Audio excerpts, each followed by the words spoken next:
You're listening to an archived Cabral Concept podcast. After listening to this show, check out the most up-to-date podcasts available at stephencabral.com/podcasts or search directly on iTunes. And now, welcome to the Cabral Concept, where board-certified naturopath and integrative health practitioner Dr. Stephen Cabral shares how he was diagnosed at the age of 17 with a life-altering illness and given no hope for recovery. It was only after studying and traveling all over the world did he discover how to combine ancient Ayurvedic healing practices with state-of-the-art naturopathic and functional medicine to fully rebalance the body and re-energize it with life. It's time to discover how to get well, lose weight, and finally feel alive again. And now, here's your host, Dr. Stephen Cabral. I'm Stephen Cabral. Today is our last house call of the weekend where I answer your questions from the last basically 2 weeks these have come in, and we've got some really great ones today. It's a little different than yesterday, so hopefully you tuned in yesterday, but today's are a little bit more, we'll call it treatment specific. So someone is asking right now, her name's Jennifer W. She's asking, what do you do for kidney stones? Like, how do you help eliminate them? So my advice is this: don't get kidney stones in the first place. But if you do get kidney stones, let's talk about how to get rid of them and then talk about how not to get them in the future. Okay, so there's a few treatments out there. A lot of them are supplements and a lot of them are teas. Now, you might have heard of some of these supplements before. You know, a lot of the ones that are popular contain uva ursi, dandelion roots, horsetail, pomegranate, and sometimes like basil or holy basil. Typically, it's more basil. And these things can be great as a tea or as a supplement to take. And, you know, people have varying success with those. What I've actually seen in my practice, as well as just from a lot of people that I've worked with personally, because again, I work with a lot of health practitioners on their own health. I work with a lot of MDs on their own health. And when we're discussing certain treatments as well, we'll share what's working, you know, for different people as well. And I work with just some really intelligent people. It's amazing to be able to, share with each other what is working for the benefit of everyone. And there's a few interesting treatments that really cost you nothing and they're not going to be harmful to try. So one of them that's gotten a lot of success and is getting quite popular, actually handed around online, is drinking 3 ounces of lemon juice concentrate mixed with 3 ounces of olive oil. Now, you put it in a cup, you stir it up, and you drink it down. You just kind of shoot it down like a shot, almost like the amazing gallbladder and liver cleanse, if you've ever done that before. That's actually grapefruit and olive oil. It's a little different. This one's lemon and olive oil, and the acidity is supposed to help break up the kidney stones, and that's actually worked for quite a number of people. So you're going to do that 3 times during the day, and some people get immediate relief within an hour of doing that, but you want to follow it up with a nice tall glass of water, like 8 ounces, 12 ounces of water after you drink that down. A lot of water to flush through your system, because remember, your kidneys, where the stone is, you need to get a lot of water there to flush through your kidneys, because your water essentially needs to break up those minerals as well and remove them and move them out of your body. So after you've done your water, you then want to add apple cider vinegar, so raw apple cider vinegar, which just buy the Bragg's brand. That's the kind that I always recommend. And you're going to want to shake up that bottle so you get a little bit of what's called the mother on the bottom, that kind of fuzzy stuff down there. You're going to want to mix that up, and you're going to want to put 3 ounces of that in a nice tall glass of water. And you're going to drink that then throughout the day. And you're going to want to have about 3 or 4 cups of that throughout the day as well. So you have your lemon and olive oil, and you have your apple cider vinegar and water that you're just drinking throughout the day. You should do that for 3 days, and in about 3 days or within that time, you should get relief. If you don't, you can move on to other stronger methodologies as well. One methodology that not a lot of people are talking about, not a lot of people know about, I wanted to bring it to you because hopefully that's what this show is all about, is this specific herb called Chanca piedra. So the name of the herb specifically is called Chanca piedra, and I'm sure that I'm butchering that name right there, but it's CHANCAPIEDRA. So you can look this up. You'll be able to find it in capsule form. So basically it's a ground herb, and you're going to take 400 milligrams in the morning, and you're going to take 400 milligrams at night. This has actually been shown through clinical research and clinical studies to break up kidney stones. So really great at dissolving them, breaking them up. And you're going to probably want to take this for as many days as it takes to break up those stones. So there are many remedies out there, but hopefully the lemon and olive oil mixed, again, with the apple cider vinegar throughout the day, with this specific herb, you can absolutely use and try. And then again, there's nothing wrong with picking up some kidney stone-based plant-based teas or other herbs as well, which you can find at most places, and those can be great as well. Okay, so the second technical question of the day is from, I have this in front of me as Phil, but I know this was asked by a couple people, so I apologized if it was not just Phil who asked this question.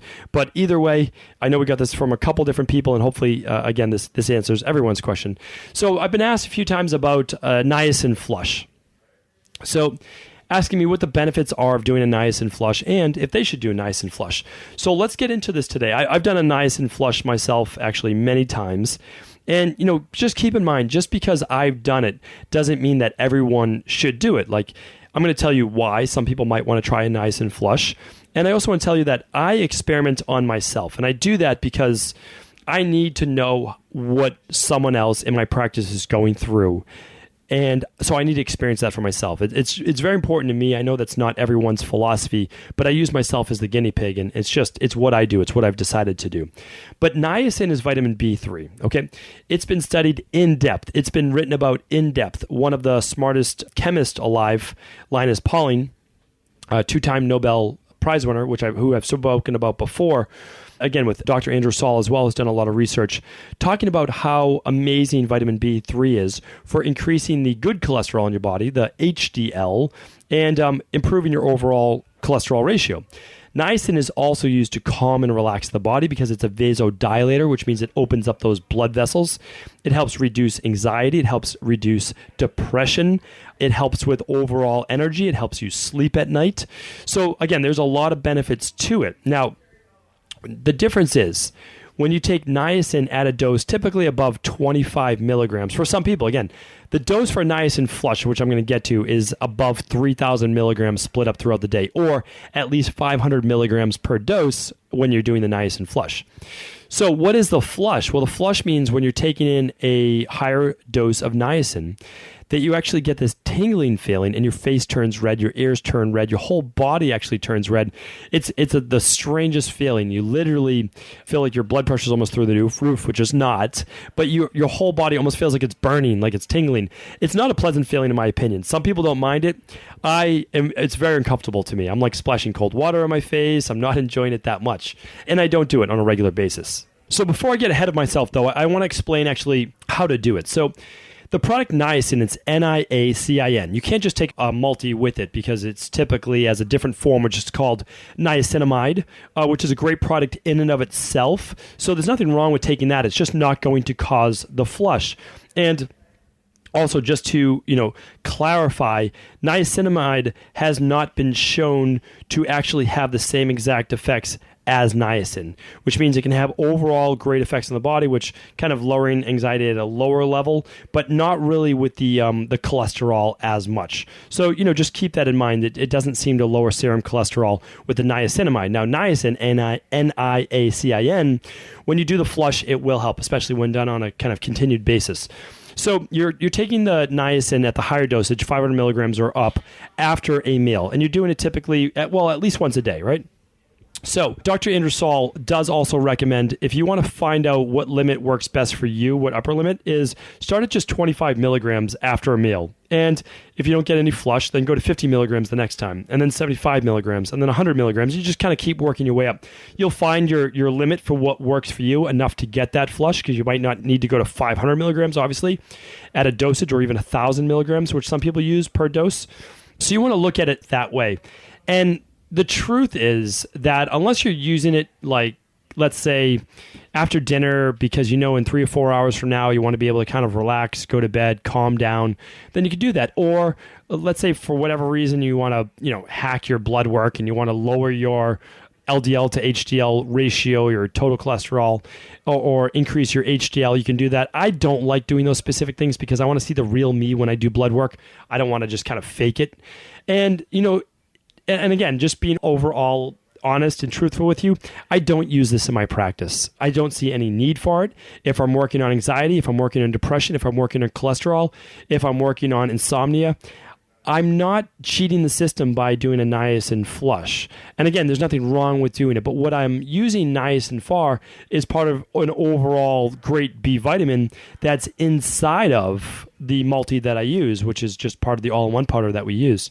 So that's how I use it. It's a great product. You do need vitamin B3 in your daily diet. But at those high levels, I'm not sure, because I'm also not trying to use niacin as a medication, right? And that's kind of how it's being used in this scenario. It does work great, and I would certainly use niacin over taking statins or something like that. But again, that's my opinion, and I wanted to give it to you. So hopefully that answers your question. Okay, next up today is, can you work out every day? At the end of this, I actually want to ask you a question, so stay tuned. But can you work out every day? So that's the question that's coming in right now from Casey. So Casey started off saying, I know that you're not supposed to, but I really enjoy working out. It gives me an endorphin boost. It keeps me on track. It keeps my mind focused on eating better.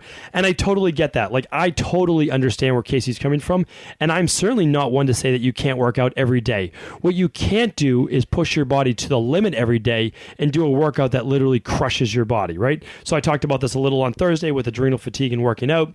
You don't want to end up crashing one day and then you can't work out at all. So what I would say is this, is you can just work out for 2 days hard in a row. Maybe you're working out with weights one day and then you're doing intervals or cardio the next day. And the third day, why not do yoga? Why not do, I don't know, a gyrotonics class, a Pilates class, a rock climbing class, a, boxing class? Do something a little bit more fun that might not really wear down your nervous system. And then the next day, go back to your weight training. The next day, go back to your intervals and cardio. And the next day, have a fun day. Or, do something that you enjoy. So that's how I'm looking at it is why not throw yoga in once or twice a week? Not a hard, hot yoga class, again, because that's a workout. Why not try a hatha yoga class or something that's a little bit more flowing, that's still going to get you the endorphin boost, that's still going to get your body moving. It doesn't allow you to break down those muscles and the nervous system quite as much. Now, completely, I'm going to agree with you, Casey. I think you should move every single day. One of the things is it's so hard to get into that rhythm in the first place. Why would you want to break it? So I do agree, but I think that we need to balance our hard workouts with our soft workouts, right? So our hard workout would be the interval sprints and the long runs or the intense weight workouts.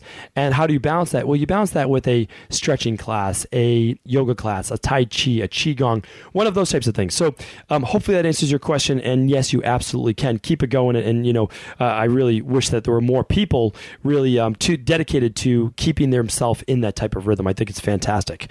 And again, we all struggle with it. So if you found something that works for you, keep it going. All right. So now my question for you is this. I've studied all around the world. I've studied every different form of medicine.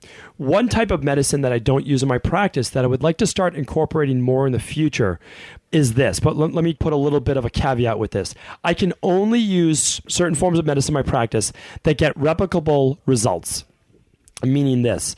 The reason that I don't use homeopathy in my practice, which I've talked about before in depth, so please, I can't give the whole rundown on this one again, but please listen to the previous episode on homeopathy, is that when I give someone a homeopathy or homeopathic-based remedy, and again, 25% of my boards was on homeopathy. I've studied this in depth, over 50 books studied on just homeopathy. Is that I cannot replicate the results in every single person, where I can with functional medicine, naturopathic medicine, herbal medicine, vitamins, minerals, all of those things. So that's what I use because I can get the guaranteed results every single time. Of course, we might have to tweak it a little bit, but still, I'm going to get guaranteed results every single time. And that's why people come to me. So I want to get more into energy-based medicine. Like besides our genetics, which I work in depth with people on, besides microbiome, which I work in depth with people, is energy medicine. So believe me, you have to keep in mind that our body, 99%, is just energy. It's literally atoms and quarks smashing back and forth, around each other. And what we see is the mass, but that's almost nothing, right? Less than 1%. So in the future, it's going to be really, how do we fine-tune our energy? How do we fine-tune our frequency? And it needs to be studied more, yes. But so right now I've studied emotional freedom technique. I've studied Reiki. I've studied polarity. I've studied forms of yoga, Kundalini yoga, Kaya Kalpa. I've studied breath work. I've studied some light therapy. But which one? So again, the reason I'm asking you is this, is what have you seen work if you're the general public? And over 25% of the people who listen to the Cabral concepts and even see me in my own practice are other health practitioners. They're doctors, they're personal trainers, they're nutritionists, they're RDs, nurses, they're all across the board. So what have you studied? What have you seen worked? What are you getting replicable results with? Just go to stephencabral.com/ask Cabral, and instead this time of asking me your question, let me know what you see working every day in your practice. I would love to study more of that and then see if I can incorporate it more in my practice and even in my own study, because I love obviously I love reading and I love continuing education. So that is my question to you. More Reiki, more polarity, more yoga, more Kundalini yoga, more breath work, more Kayakalpa, more, light therapy. What am I mentioning that isn't up there? And I would love to hear those things as well. So again, thank you everyone for tuning into the Cabral Concept. Please do feel free to share this episode with anyone you believe it could help. And I'll be back tomorrow with one of my favorite days of the week, Motivation and Mindset Monday. I want to sincerely thank you for your support of this podcast. I couldn't do it without you, and I mean that. I truly do. I also want to make sure you knew that we now have multiple ways for you to find your answers to the most difficult health, wellness, weight loss, and anti-aging questions. You can find podcast-specific topics like thyroid, adrenal, hormones, sleep, digestion, Ayurveda, and many more at stevencabral.com/podcasts that will then link you to your favorite Apple, Spotify, and other podcast players. Plus, all new podcasts and weekly exclusive video content is being added to our YouTube channel at youtube.com/Stephen Cabral. And that's Stephen with a PH. Head on over and subscribe so that you don't miss any of the exclusive content. Lastly, if you've ever found any of my podcasts or books to be helpful, I would really appreciate it if you could leave a review on iTunes or your favorite media player for the podcast.